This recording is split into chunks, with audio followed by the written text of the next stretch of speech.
The crack of a whip echoed through the small frontier town of Cottonwood Springs, drowning out Penelope Lambert's scream as her husband dragged her across their yard in broad daylight, neighbors watching in stunned silence.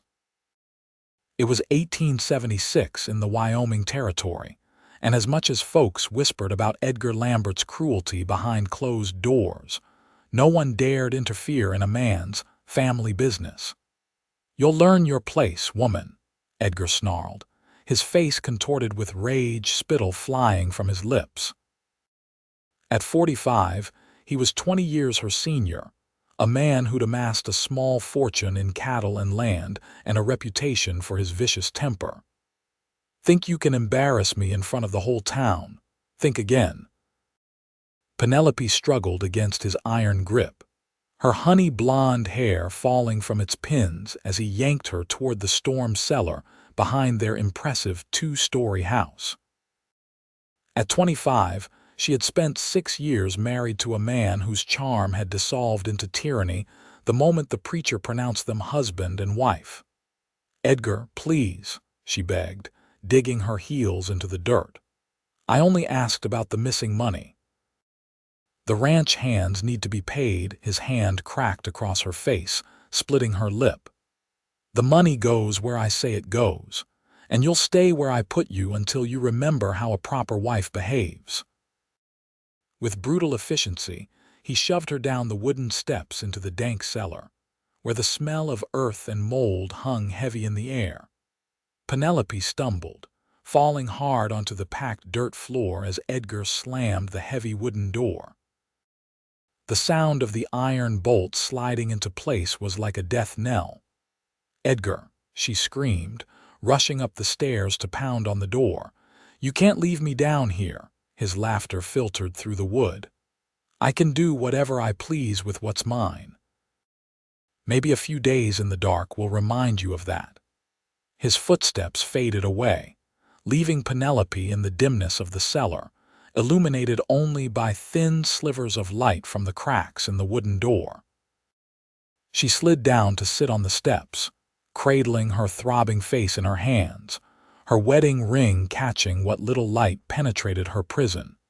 She had made a terrible mistake 6 years ago, believing Edgar Lambert's promises of security and comfort. The daughter of a failed shopkeeper, she'd seen marriage to the prosperous rancher as her escape from poverty after her father's death left her with nothing but debts. Now she was trapped in a marriage that had become a cage, with a husband whose public face as a respected businessman masked the monster he became behind closed doors. The cellar was stocked with preserves and supplies. Edgar was nothing if not practical, but it was cold and damp, with only a small cot in the corner that he'd put there during previous punishments. Penelope wrapped her arms around herself, her thin cotton dress providing little warmth against the underground chill. Time passed with agonizing slowness. Without a window, she couldn't tell if hours or days had passed. She rationed the water in the barrel, eating sparingly from the preserves. Her thoughts turned darker with each passing hour.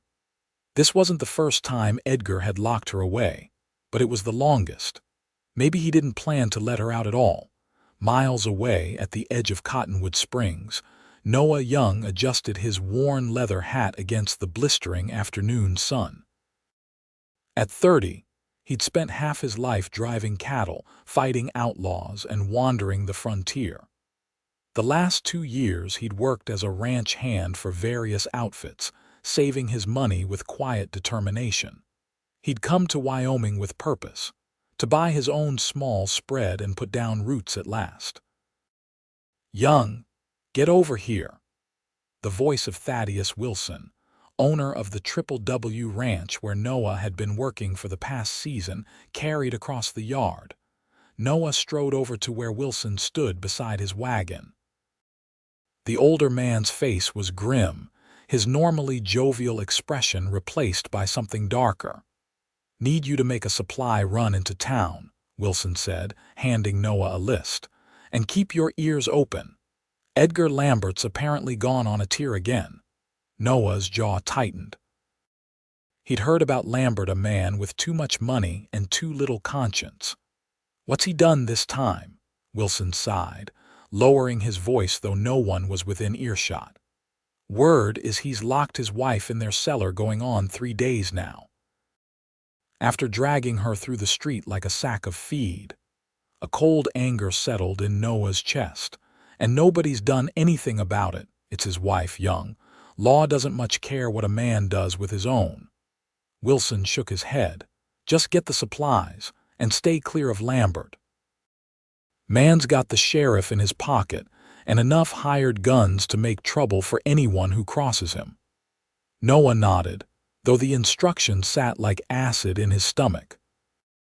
He'd seen enough injustice in his years on the frontier to know that sometimes a man had to stand for what was right.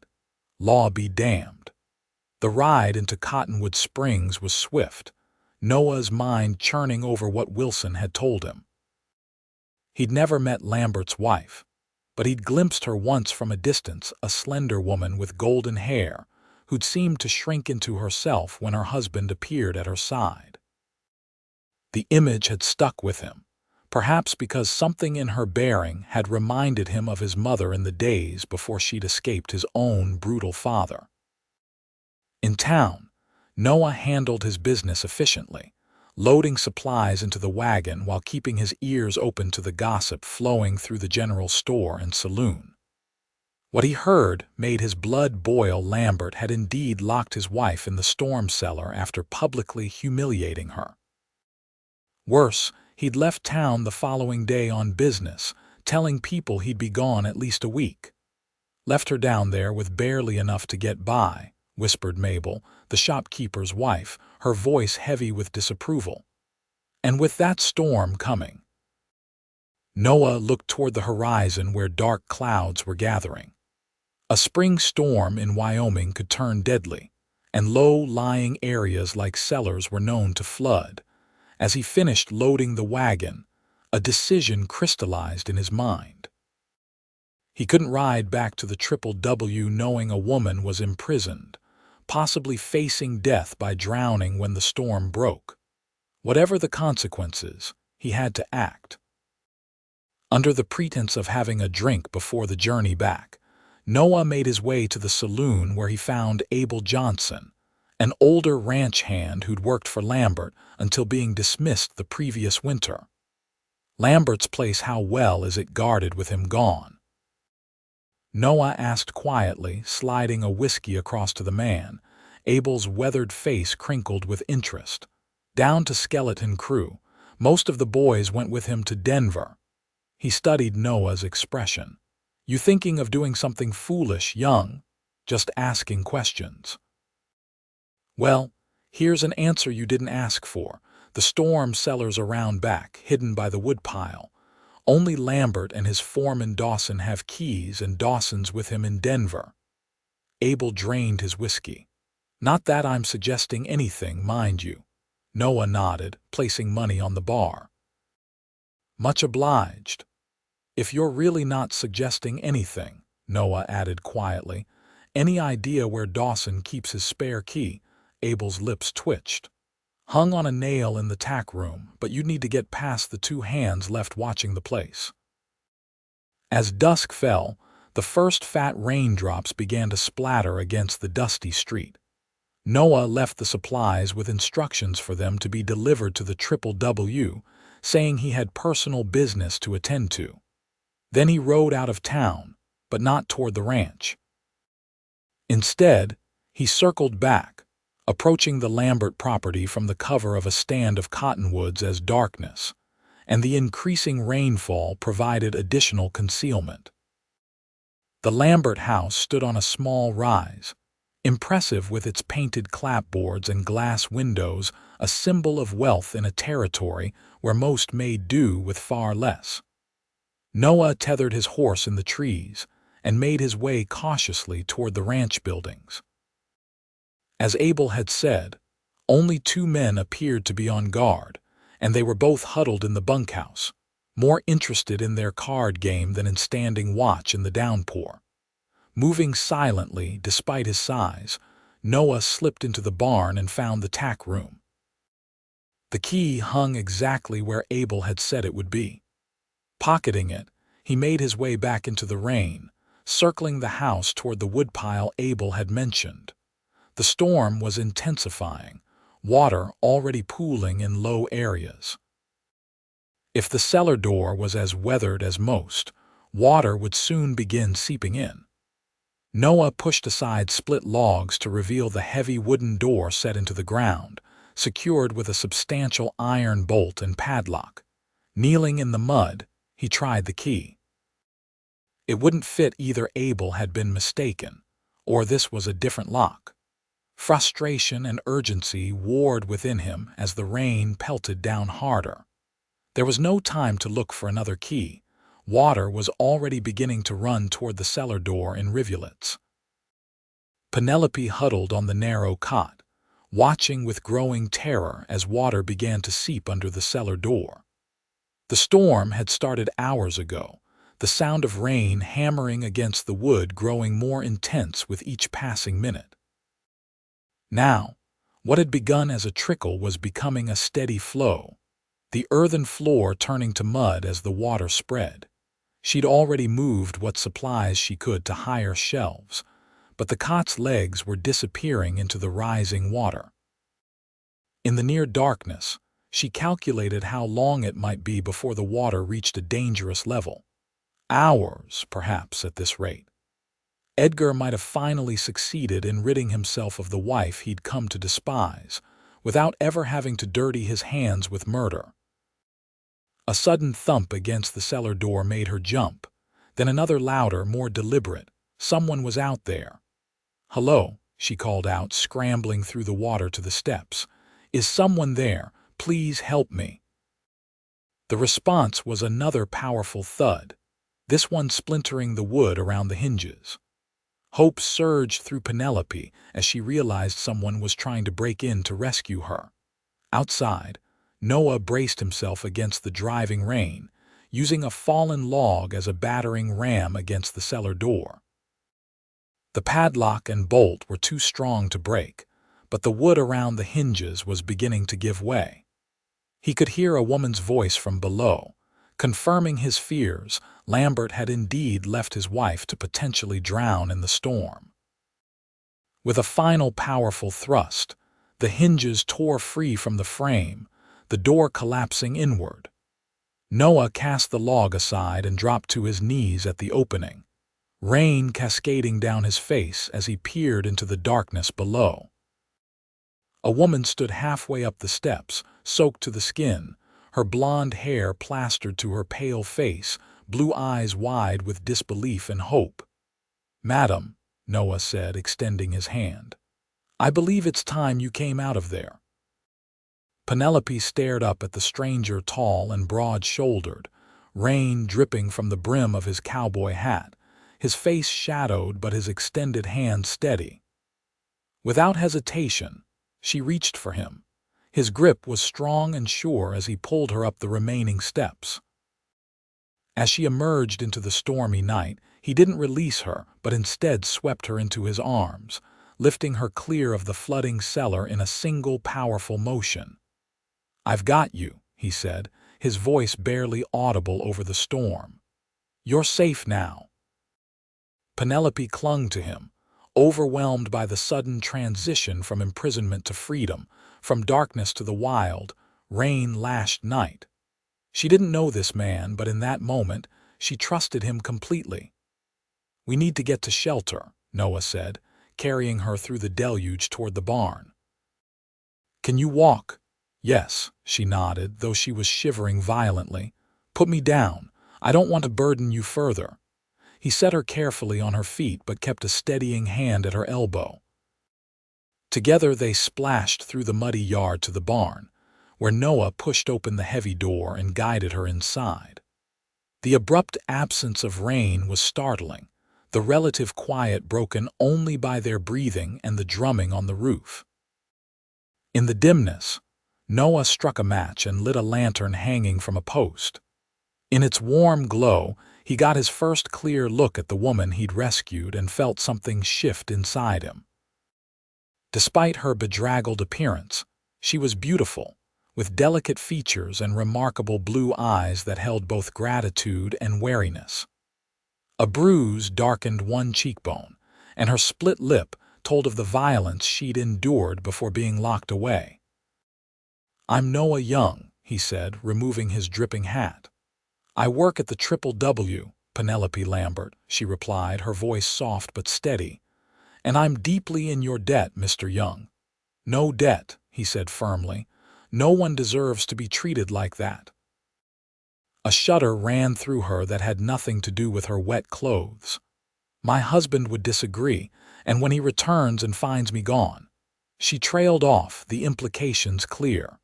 "He won't find you," Noah said with quiet determination, "because you won't be here." He began gathering blankets from a nearby stack. "Can you ride?" Penelope nodded, her mind racing to catch up with this sudden turn of events. "Yes, but where would I go? Edgar has friends throughout the territory. He'd find me." "Not where I'm taking you," Noah assured her, draping a dry blanket around her shoulders. "I know a place, a homestead north of here. Belongs to a widow who doesn't ask questions and doesn't answer them either. You'd be safe there until we figure out something permanent." "We." The word slipped out before she could stop it. Noah's expression softened. "I won't leave you to face this alone, Mrs. Lambert. Not unless you want me to." For a moment, Penelope was speechless. In 6 years of marriage, she'd forgotten what it was like to be treated with simple human kindness. That this stranger would risk himself to help her was almost beyond comprehension. "Thank you," she whispered finally. "And it's Penelope, please." A small smile touched Noah's lips. "Penelope, then." They waited out the worst of the storm in the barn, Noah keeping a cautious watch while Penelope changed into dry clothes he'd found in a trunk, presumably belonging to one of the ranch hands. The shirt and trousers were far too large, but with a rope for a belt and the sleeves rolled up, they would suffice until better options were available. As the rain subsided to a gentle patter, Noah saddled 2 horses, his own sturdy gelding and a swift mare from Lambert's stock. "Consider it partial payment for your suffering," he said when Penelope expressed concern about taking her husband's property. They rode out into the night, keeping to back trails and stream beds to hide their tracks. Penelope, despite her exhaustion, sat straight in the saddle, her face set with determination. Whatever fears she harbored about the future, she had made her choice to flee rather than return to Edgar's abuse. The widow's homestead was as remote as Noah had promised, a small but well-maintained cabin nestled in a hidden valley some 15 miles north of Cottonwood Springs. They arrived as dawn was breaking, the storm clouds giving way to a brilliant sunrise that painted the mountains gold. Martha Finch, a stern-faced woman in her 60s with iron-gray hair and sharp eyes, asked no questions when Noah explained they needed shelter. She simply showed Penelope to a small but clean bedroom and brought her a nightgown and fresh water. "Rest," the older woman said simply. "You're safe here." For 3 days, Penelope barely left the bedroom, sleeping away the exhaustion of her ordeal and beginning to heal from both physical and emotional wounds. Noah came and went, bringing supplies and news from town. Edgar had returned early from his trip, enraged to find his wife gone and the cellar door broken. He'd put out word that she'd been kidnapped, offering a substantial reward for her return and for information about her abductor. "The story's not holding much water," Noah told her on the evening of the 3rd day as they sat at Martha's kitchen table. "Too many people saw how he treated you, and Abel Johnson's been spreading tales about Lambert's other misdeeds. Seems your husband's not as respected as he thought." Penelope's fingers traced the rim of her coffee cup. "That may be, but he's still powerful, and I'm still legally his wife." Martha, who had been silently knitting by the fire, spoke up unexpectedly. "Not if you divorce him, girl." "Divorce?" Penelope looked startled. "Is that even possible?" "Wyoming territory's progressive that way," Martha nodded. "Women can own property, vote, and yes, divorce husbands who beat them. Been that way since '69. Noah leaned forward. "She's right. And I know a lawyer in Cheyenne who could help. Man named Caldwell who doesn't mind ruffling feathers." Hope flickered in Penelope's eyes. "I have no money of my own. Edgar controls everything." "You have that mare," Martha pointed out practically, "and those earrings you're wearing look valuable enough. Start there." Over the following weeks, a plan took shape. Noah would escort Penelope to Cheyenne, where she would meet with Caldwell and file for divorce on grounds of cruelty. The journey would be risky. Edgar had men watching the roads and had convinced the local sheriff that Penelope had been taken against her will, but it was necessary. She couldn't hide at Martha's forever. During this time, something else was developing, a deepening connection between Penelope and Noah. It began with small moments. His gentle concern when nightmares woke her screaming, her quiet appreciation of his unwavering support, shared conversations by lamplight about their pasts and hopes for the future. Noah told her of his own childhood with a violent father, his years of drifting, and his dream of a small ranch where he could raise horses. Penelope shared her own shattered dreams of the children Edgar had never wanted, of the garden she'd never been allowed to plant, of the books he'd forbidden her to read. "I married him because I was desperate," she admitted one evening as they sat on Martha's porch watching the sunset. "My father died leaving nothing but debts, and Edgar seemed so charming, so generous. By the time I saw the truth, it was too late."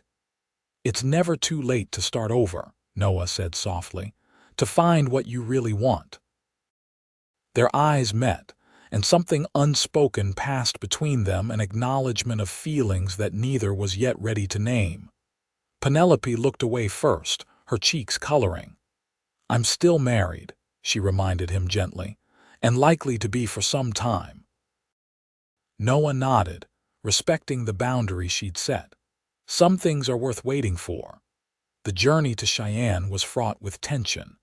They traveled by night when possible, avoiding main roads and towns where Edgar's influence might reach. Noah was constantly vigilant, his hand never far from the revolver at his hip. Penelope, dressed in men's clothing with her hair tucked under a hat, rode beside him with growing confidence, her own determination strengthening with each mile that separated her from her past. They were a day's ride from Cheyenne when disaster struck. Stopping at a small trading post to replenish supplies, they were recognized by a cattle buyer who'd done business with Edgar. The man slipped away while Noah was negotiating for provisions, and by the time they realized they'd been identified, it was too late. 4 of Edgar's men intercepted them on the road, armed and intent on taking Penelope back. "Mrs. Lambert," called the leader, a hard-faced man named Harlow who served as Edgar's right hand. "Your husband's mighty worried about you. Time to come home." Noah positioned his horse protectively in front of Penelope's.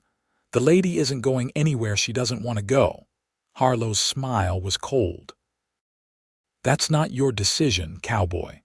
Lambert's offering $100 for her safe return and $50 for the man who took her, dead or alive."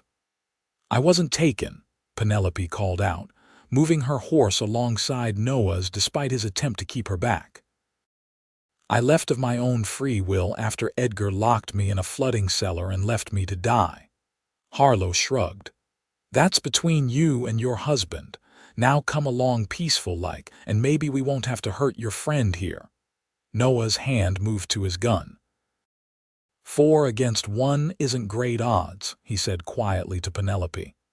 "When I create a distraction, you ride hard for that ravine we passed. Don't look back." "I won't leave you," she hissed back. "You have to. This is your chance for freedom. Take it." Before she could argue further, Noah drew and fired in one smooth motion, hitting the ground near the horses of Edgar's men. The animals reared in panic, throwing two of the riders. In the chaos, Noah shouted, "Go!" And Penelope, after one anguished look at him, dug her heels into her mare's sides and galloped toward the ravine. The gunfight was brief but violent. Noah managed to wound one man and unhorse another, but a bullet grazed his temple, momentarily stunning him. As he struggled to clear his vision, Harlow closed in, pistol aimed at Noah's chest. Lambert said, "Dead or alive," he sneered. "Dead's easier to transport." A shot rang out, but it wasn't from Harlow's gun. The man jerked, a look of surprise crossing his face before he toppled from his saddle. Behind him, Penelope sat astride her mare, a small derringer smoking in her hand. "I told you I wouldn't leave you," she said, her voice shaking but determined. The remaining men, seeing their leader fall and facing an armed woman as well as a recovering Noah, decided discretion was the better part of valor. They retreated, taking their wounded with them and leaving Harlow's body in the dirt. "You came back," Noah said, pressing a bandana to his bleeding temple as they rode hard away from the scene, knowing the men would likely return with reinforcements. "Of course I did," Penelope replied simply. "You risked everything for me. How could I do any less for you?" They pushed on through the night, reaching Cheyenne by dawn. Exhausted and battered but alive, they found lodging at a small hotel on the outskirts of town, where the proprietor, a sympathetic woman named Mrs.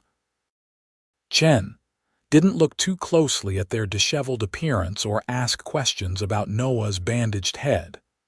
"We made it," Penelope said softly, standing at the window of her small room, watching the town come to life in the early morning light. "I can hardly believe it." Noah, leaning against the doorframe, watched her with undisguised admiration. "You shot a man to save me." She turned to face him, her expression solemn. "He would have killed you. Most women I know would have kept riding." "I'm not most women," she said simply, "and you're not most men." The air between them seemed to vibrate with unspoken feelings. Noah straightened, taking a step toward her before stopping himself. "We should rest. Tomorrow we'll see Caldwell." Penelope nodded, though her eyes held his a moment longer than necessary. Tomorrow. Lawyer Elias Caldwell was not what Penelope had expected. Young, energetic, and openly outraged by her story, he immediately agreed to take her case, drawing up divorce papers that very afternoon. "Wyoming Territory leads the nation in women's rights," he explained, his pen scratching across the document. "And judges here take a particularly dim view of men who abuse their wives. With witnesses to the Cellar incident and evidence of prior mistreatment, we have an excellent chance of success." "What about Edgar's influence?" Penelope asked anxiously. "He has money connections." Caldwell smiled thinly. "So do I, Mrs. Lambert, and unlike your husband, my connections are honorable men who despise bullies.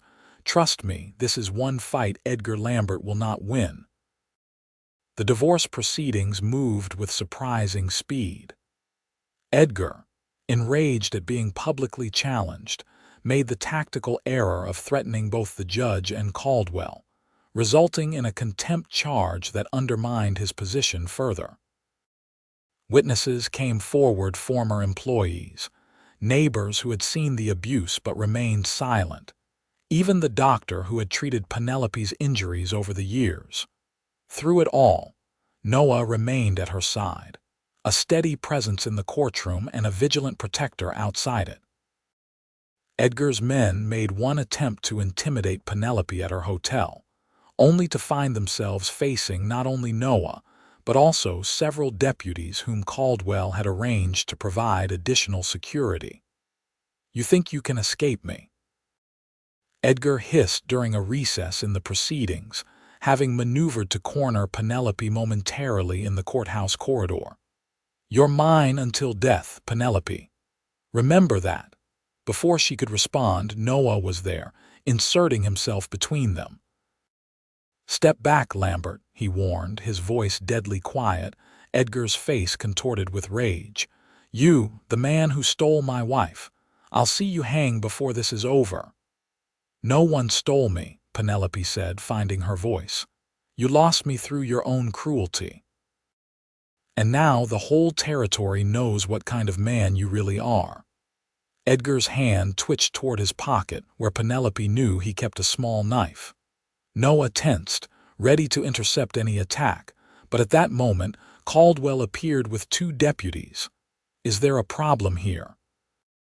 The lawyer asked pleasantly, though his eyes were hard as he looked at Edgar. Lambert forced a smile. "No problem at all, just a private conversation with my wife." "Soon-to-be ex-wife," Caldwell corrected, "whom you are court-ordered not to approach." "Deputies, please escort Mr. Lambert back to the courtroom." As Edgar was led away, Penelope released a shaky breath. "He'll never accept this. Even with a divorce granted, he'll keep coming after me." Noah's expression was grim. "Then we'll need to make sure he can't find you." The divorce was granted on a crisp autumn day, the judge's ruling unequivocal in its condemnation of Edgar's conduct. As part of the settlement, Penelope was awarded a modest financial compensation enough, Caldwell assured her, to start a new life elsewhere. "Where will you go?" the lawyer asked as they left the courthouse for the final time. Lambert's not the type to accept defeat gracefully. Penelope glanced at Noah, who had been unusually quiet since the verdict. "I'm not sure yet." Caldwell nodded understandingly. "Well, when you decide, let me know. I can arrange for any communications to be routed through my office to protect your whereabouts." That evening, Penelope and Noah sat in the small parlor of Mrs. Chen's hotel, a fire crackling in the grate, the weight of decisions hanging between them. "I've been thinking," Noah began hesitantly. "About what comes next?" Penelope looked up from the cup of tea she'd been contemplating. "So have I. I have enough saved to buy a small spread near the Montana border," he continued. "Good land for horses, far from Lambert's influence. I'll be heading there next week." Her heart stuttered. "I see." Noah took a deep breath. "I'd like you to come with me, I know it's too soon and you've just gained your freedom. I wouldn't presume to." He trailed off, uncharacteristically at a loss for words. A small smile touched Penelope's lips. "Are you asking me to accompany you as what exactly, Mr. Young?" "As my friend," he said firmly. "As someone I care about deeply and want to protect. The land has a small second cabin. You'd have your own space, your own independence, and perhaps in time." "In time," she prompted softly. Noah met her eyes directly. "In time, if you came to feel for me what I already feel for you, perhaps as more." Penelope set down her teacup and moved to sit beside him on the small sofa. "What if I told you I already know how I feel?" His breath caught. "Penelope." "You broke down a door to save me," she said, her voice trembling slightly. "You lifted me out of darkness when I had lost all hope. You stood beside me when everyone else looked away. How could I not love you for that?" Noah's hand found hers, his calloused fingers gentle against her skin. "I don't want your gratitude." "This isn't gratitude," she assured him. "This is me seeing clearly for the first time in years, knowing what I want and being brave enough to reach for it." He searched her face, looking for any hint of doubt. "Are you sure? After everything you've been through?" "Because of everything I've been through," she corrected him. "I know the difference now between a man who wants to possess me and a man who wants to walk beside me. I choose the latter. I choose you, Noah Young." His smile was like sunrise breaking over the mountains. Slowly, giving her every chance to pull away, He leaned forward until their lips met in a kiss that held all the promise of new beginnings. Spring came early to the northern Wyoming territory, painting the rolling hills with wildflowers and fresh grass. On a modest ranch nestled against a backdrop of mountains, Penelope stood on the porch of a newly constructed house, watching as Noah worked with a spirited young colt in the corral nearby. 6 months had passed since they'd left Cheyenne, traveling north to the land Noah had purchased far enough from Cottonwood Springs to be safe, close enough to civilization to not feel isolated. In that time, they had built not just physical structures but a life together, step by careful step. They had married in a small ceremony in Billings, with Martha Finch and Elias Caldwell as witnesses. The news of Edgar Lambert's death in a barroom brawl 2 months later had brought complicated emotions relief, mingled with a strange sadness for the man he might have been. Now, as Noah looked up from his work and caught sight of her watching him, his face broke into the smile that never failed to warm her heart. He secured the colt and walked toward her, removing his hat as he approached. "You're supposed to be resting," he chided gently, his eyes dropping to the slight swell of her belly visible beneath her apron. Penelope placed a hand over the child that would arrive in the fall, their child, created in love rather than obligation. "I was restless." And the view was too tempting to resist. Noah climbed the steps and wrapped his arms around her, his chin resting on the top of her head. "Which view would that be? The mountains or the man?" she laughed, leaning back against his solid warmth. "Both have their merits, but I find myself partial to the man." As the sun began its descent toward the western mountains, casting golden light across their land, Penelope reflected on the journey that had brought her here from darkness to light, from captivity to freedom, from fear to love. The scars remained, both visible and hidden, but they no longer defined her. "What are you thinking about?" Noah asked, sensing her introspection. Penelope turned in his arms to face him, reaching up to trace the line of his jaw. "I'm thinking that some doors need to be broken down before you can find your way into the light." His eyes softened with understanding. He bent to kiss her, a kiss that held the memory of that stormy night when he'd lifted her from darkness, and the promise of all the bright days that lay ahead. "Welcome to the light, Penelope Young," he whispered against her lips. "Welcome home,